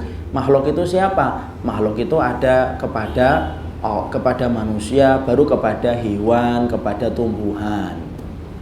Nah, mengerti tentang urutan ini nanti akan dijelaskan di dalam kitab ini. Ya. Kenapa kita harus mengerti tentang urutan-urutan ini, Ustadz? Kalau kita tidak ngerti, kadang-kadang kita menjaga akhlak kita kepada manusia tetapi melupakan akhlak kita kepada Allah. Ibu diundang sama kemudian panitia event satu kegiatan. Ayo Mbak, datang Mbak, ini ada organ tunggalnya sama dangdutnya. Nanti nyumbang suara ya, karena sering saya dengerin di balik kamar mandinya kok ada suara-suara tidak jelas. Mbok nyumbang suara. Maka kemudian banyak orang yang beralasan, ya saya tetap datangin Ustadz, kenapa? Ya saya tidak enak, sungkan. Akhirnya saya datangin, nyumbang suara juga saya. Padahal kemudian dia memperlihatkan akhlaknya kepada orang, tetapi dia melupakan akhlak dia kepada Allah. Apa akhlak kita kepada Allah? Akhlak kita kepada Allah itu salah satunya meninggalkan larangan apapun yang dibenci oleh Allah. Nah, kalau kita tidak ngerti tentang urutan ini, apa yang terjadi? Kalau tidak ngerti tentang urutan ini, berantakan ini kompasnya. Urutannya berantakan. Akhirnya apa? Prioritasnya menjadi berantakan. Makanya nanti dalam kitab ini kita akan belajar dulu adab dan akhlak kita kepada Allah itu apa, akhlak kepada Rasul itu apa. Nanti di dalam kitab ini sebelum kita membahas tentang akhlaknya, ketika kita punya pembantu bagaimana, itu kita bahas dulu bagaimana adab kita kepada Allah, kepada Rasul itu kayak apa. Ya kalau kita tidak ngerti tentang urutan-urutan ini, wah bisa jadi kemudian berantakan kita. Mendahulukan akhlak kepada makhluk tetapi meninggalkan akhlak kita kepada Allah. Meninggalkan akhlak kita kepada Quran untuk kita bela, tetapi kemudian apa? Walaupun dia mengatakan, walaupun orang kafir kan kita harus kemudian baik. Kan ini adalah sifatnya menistakan. Berarti akhlak kita kepada Quran lebih didahulukan daripada akhlak kita kepada orang kafir. Di situ ada urutan-urutannya. Contoh, akhlak kita kepada pohon. Ada nggak kita itu diperintahkan untuk berakhlak kepada pohon? Iya, Ibu. Dalam urusan jihad saja kita itu tidak boleh motong pohon, itu tidak boleh. Makanya Nabi ketika memerintahkan ekspedisi jihad, Nabi itu salah satu wasiatnya apa? Jangan ditebang pohon itu. Jangan ditebang pohon. Dan pohon itu menempati sesuatu yang istimewa. Kenapa? Allah itu memisalkan kalimat tauhid dengan permisalan pohon. Karena pohon ini makhluknya Allah. Dan pohon itu bisa merasakan enggak? Bisa ngerasain. Mana dalilnya Ustaz? Kita apa enggak ngerti toh?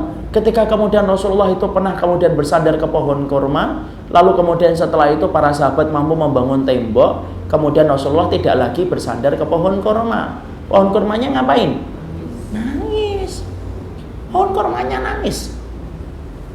Makanya sampai ketika Nabi ke masjid kemudian mendapati suara tangisan, para sahabat saling mencari itu. Siapa yang nangis itu?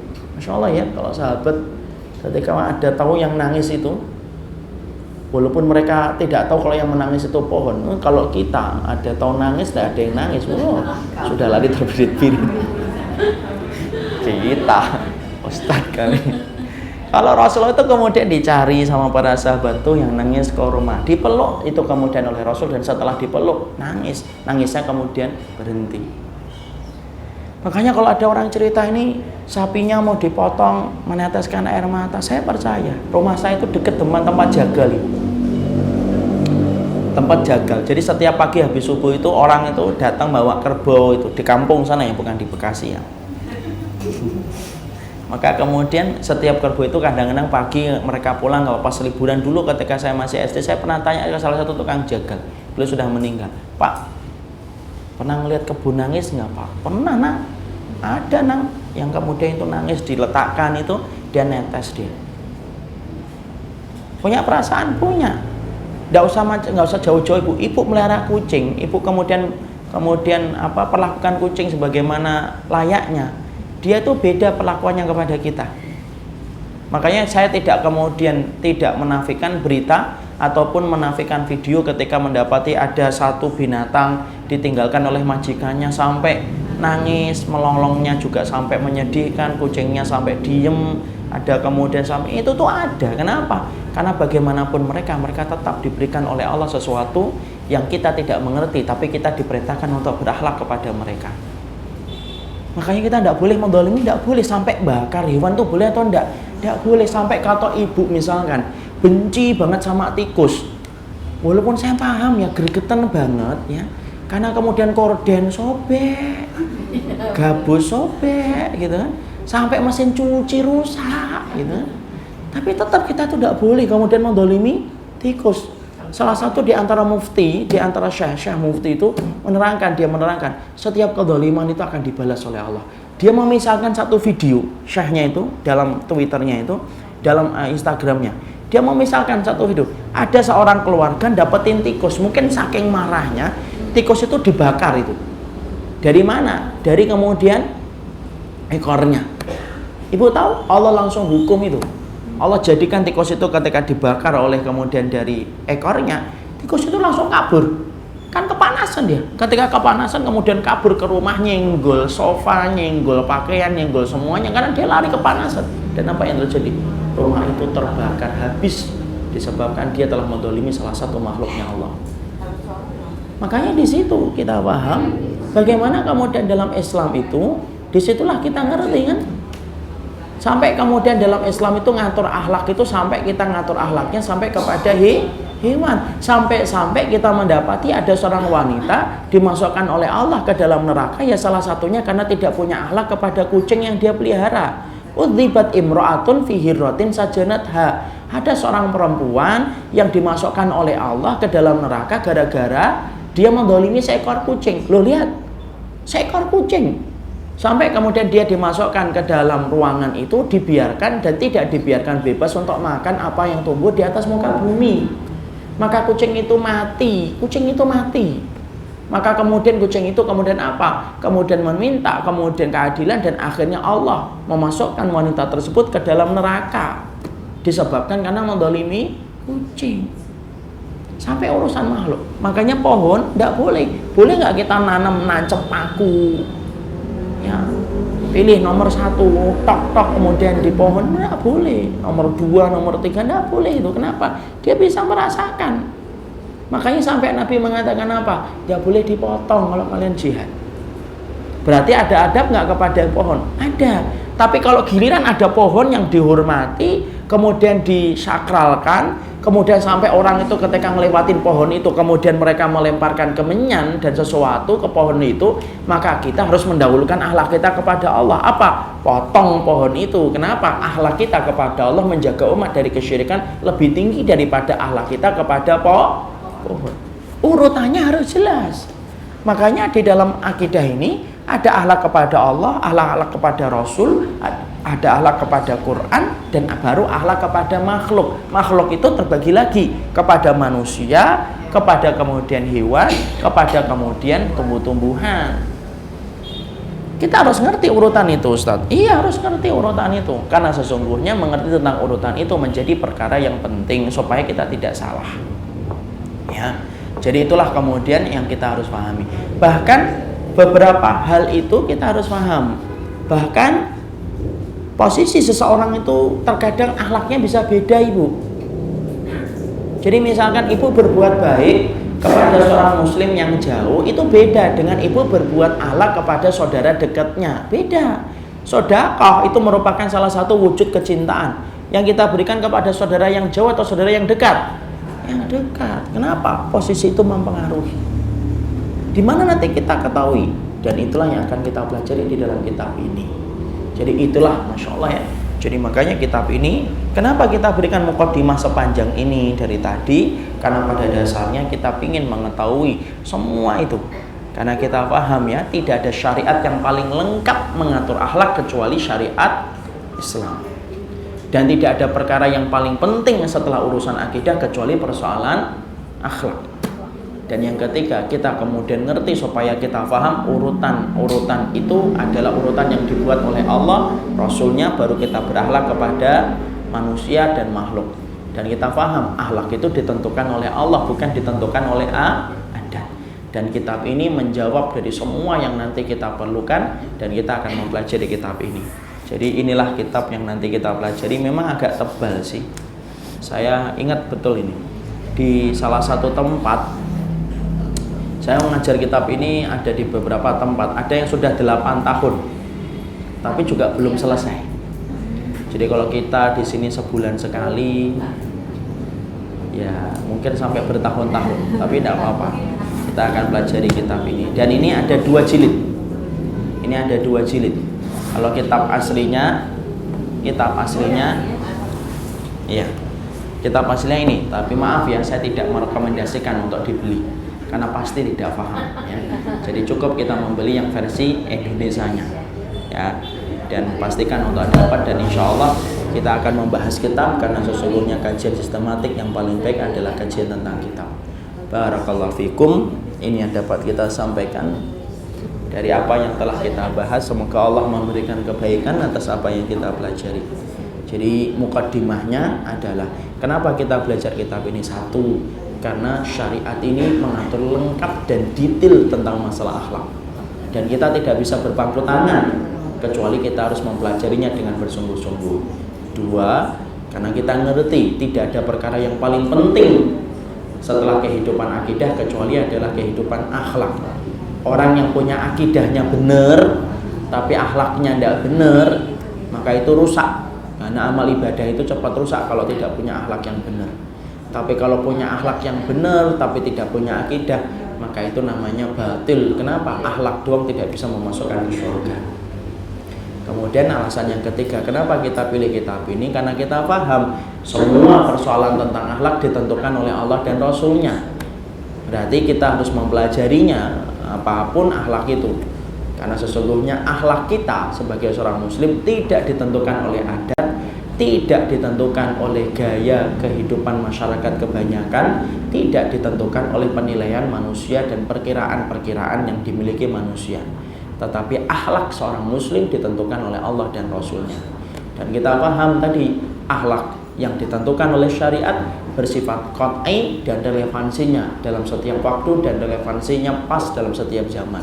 Beda dengan akhlak yang ditentukan oleh adat. Dia sifatnya relatif dan subjektif, karena setiap tempat beda-beda menentukan prosesi akhlak.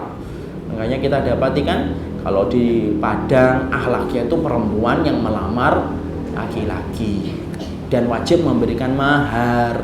Yang memberikan mahar siapa? Perempuannya. Salah. Padahal kemudian kita ngerti yang memberikan mahar adalah laki-laki. Masyarakat kita berkata, jangan lamar laki-laki, tidak sopan, kayak murahan aja. Padahal di dalam sunnah, boleh nggak seorang wanita melamar seorang laki-laki? Boleh, dan itu bukan aib. Karena banyak orang yang menawarkan dirinya kepada Rasulullah. Ada wanita-wanita yang menawarkan dirinya kepada Rasulullah, tapi masyarakat kita mengatakan apa? Itu aib. Tapi ternyata dalam syariat itu tidak aib. Makanya pentingnya bagi kita mengetahui akhlak yang telah ditentukan oleh kitabullah dan sunnah. Dan yang keempat, di sini kita akan belajar tingkatan-tingkatan akhlak. Nanti kita belajar dulu akhlak kita sama Allah itu gimana sih, supaya kita tidak berantakan ketika menentukan posisi. Diundang dangdutan datang, ketika ditanya, kan ibu sudah tahu hukumnya, tapi saya kan pengen menunjukkan kesopanan sama orang yang ngundang, Ustaz. Ya salah. Kenapa? Karena sesungguhnya kamu ketika berani mendatangi sesuatu yang telah kamu ketahui hukumnya, berarti kamu telah meninggalkan apa yang kamu kerjakan di dalam akhlak kepada Allah, yaitu adalah meninggalkan larangan. Berarti apa? Dia parameternya rusak. Makanya nanti kita tahu kapan kita harus berakhlak sama Allah, kapan kita harus tegas sama manusia. Tapi kapan kita harus lembut kepada manusia dan kapan kita menjaga akhlak kepada mereka, semuanya dalam kitab ini dibahas. Inilah pembahasan kita. Hari ini kita baru belajar muqaddimah. Kenapa? Muqaddimah itu penting. Masak kambing kalau proses awalnya itu salah, maka dagingnya itu bau kambing. Makanya kita pahami muqaddimah dulu supaya kita ngerti, tidak ada lagi sesuatu yang sifatnya kenapa sih kita belajar adab terus. Karena bisa jadi ibu nanti panjang nih, karena banyak sekali nanti yang kita pelajari. Tapi tidak apa-apa, muqaddimah sudah disampaikan, hujah telah ditegakkan, tinggal bagaimana kita belajar yang terbaik ketika kita nanti mempelajari akhlak dalam kehidupan kajian kita insya Allah. Jadi kita sepakat ya, kajian kitab kita adalah kajian ini, dan kita akan belajar secara urut satu persatu apa yang harusnya dilakukan. Ya, semuanya nanti ada ibu. Mau di sini ditulis dari A sampai Z, itu berarti lengkap dan tidak ada yang tertinggal insya Allah. Ada pertanyaan? Iya. Sini dulu yang dekat. Itu yang kalau kita udah banget sama corok itu gimana kalau kita matiin corok? Dimatiin enggak apa-apa ibu, tapi jangan disiksa. Kalau disemprot baik. Diinjek aja lebih cepat. Dicekik enggak bisa dicekik kan enggak ketahuan akhirnya. Iya, Murid.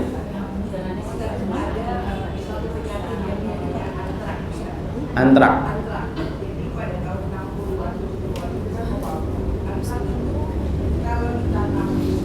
Kalau kita apa?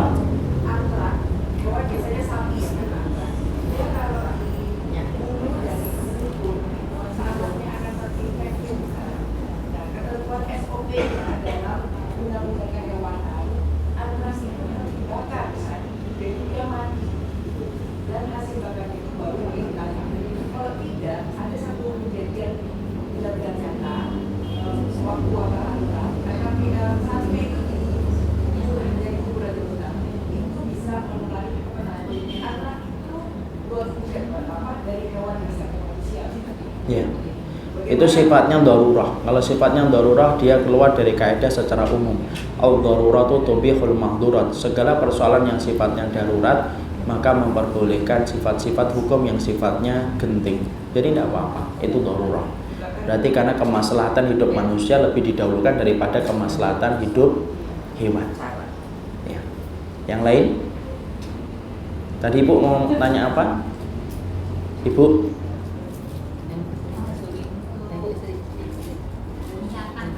Apa? Iya. Nah. Iya.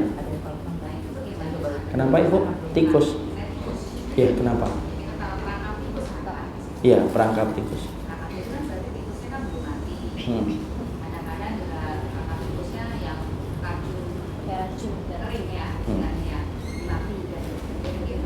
Tidak apa-apa Ibu. Yang penting jangan punya niatan menyiksa, itu saja.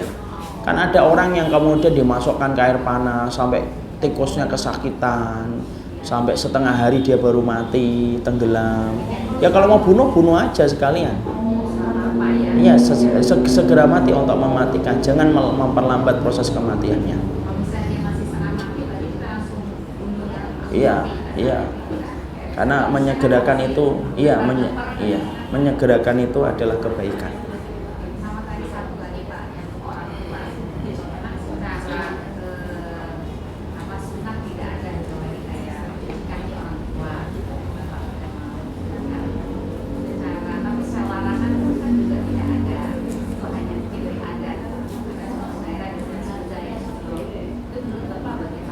Kalau menurut Ana lebih baik kemudian kalau memang tidak ada keterangan dan tidak ada contohnya, lebih baik untuk ditinggalkan, itu lebih mulia. Karena lebih baik bagi kita mencukupkan apa yang sudah ada. Kita ini kalau berbakti sama orang tua, yang banyak yang masih bisa kita lakukan. Lebih baik kita fokus kepada sesuatu yang belum mampu kita kerjakan daripada mengerjakan yang sesuatu masih debatable. Itu kan sifatnya masih debatable, sifatnya masih diperdebatkan. Makanya lebih baik mencukupkan apa yang sudah jelas ada saja. Contohnya memeluknya, itu kan sudah hormat. Misalkan dalam tradisi nikah, tidak usah dicuci kakinya lah, dipeluk kemudian dicium tangannya kan boleh. Dan itu kan sebenarnya sudah cukup. sudah cukup, udah mantep, jangan pakai perasaan.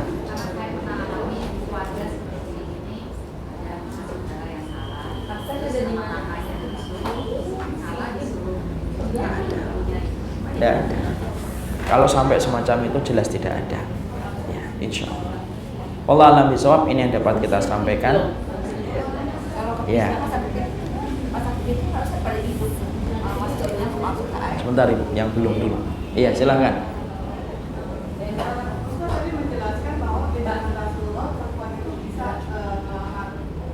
Iya.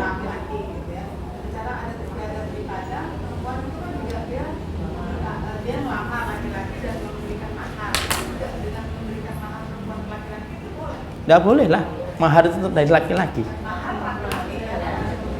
Iya. Perempuannya menawarkan diri. Perempuan itu bukan melamar, perempuan itu menawarkan dirinya.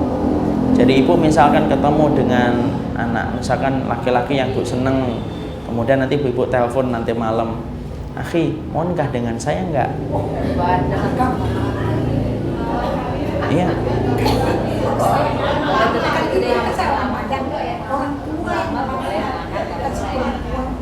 Enggak, dalam Islam.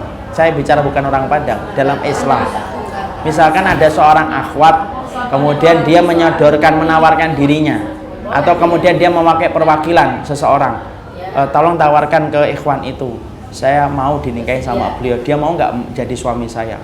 Boleh dalam Islam, bukan Padang ini, kita bicara tentang Islamnya. Jadi misalkan ibu mendapatkan ada seorang anak perempuan ibu, kemudian ibu lihat ada seorang laki-laki yang baik, solih gitu kan, ibu kemudian telepon dia, akhi, iya bu, mau nikah dengan anak saya pokoknya masya Allah gitu. Masya Allah tak ya, tidak bisa dijelasin. Maka itu boleh, tidak aib. Tapi masyarakat kita kan aib. Oh, kayak wanita murah, aduh. Nikah itu ibadah, dan ibadah itu wajib mendapatkan yang terbaik. Paham?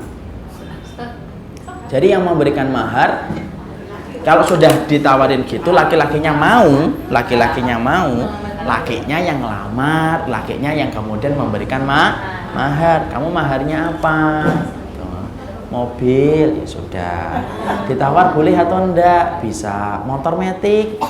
Ya jangan motor metik lah, sepeda janganlah. Nah, itu boleh tawar menawar, itu boleh. Nah, itu enggak apa-apa, bukan aib. Tapi yang paling bagus, yang paling sederhana maharnya, permintaannya. Kalau peralatan alat sholat ya enggak apa-apa, tapi itulah hartanya ibu nanti, tok, peralatan alat sholat. Karena mahar itu milik istri. Bolehlah ibu. Kacamata, karena kacamata saya rusak, saya minta kacamata baru, kenapa? Mahar itu harus ada barangnya. Karena apa? Untuk menghormati kedudukan seorang wanita. Iya, terakhir. Sudah umur ya? Yang belum? Terakhir.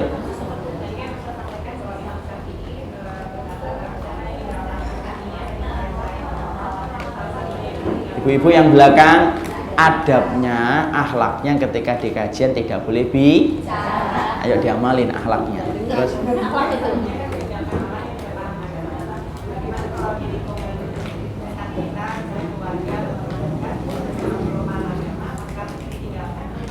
sifatnya gini ibu, meninggalkan orang yang tidak paham agama kalau sifatnya sudah banyak mempengaruhi tata cara kehidupan kita. Tapi kalau kita yang dominan bisa memberikan warna kepada mereka, itu jauh lebih baik.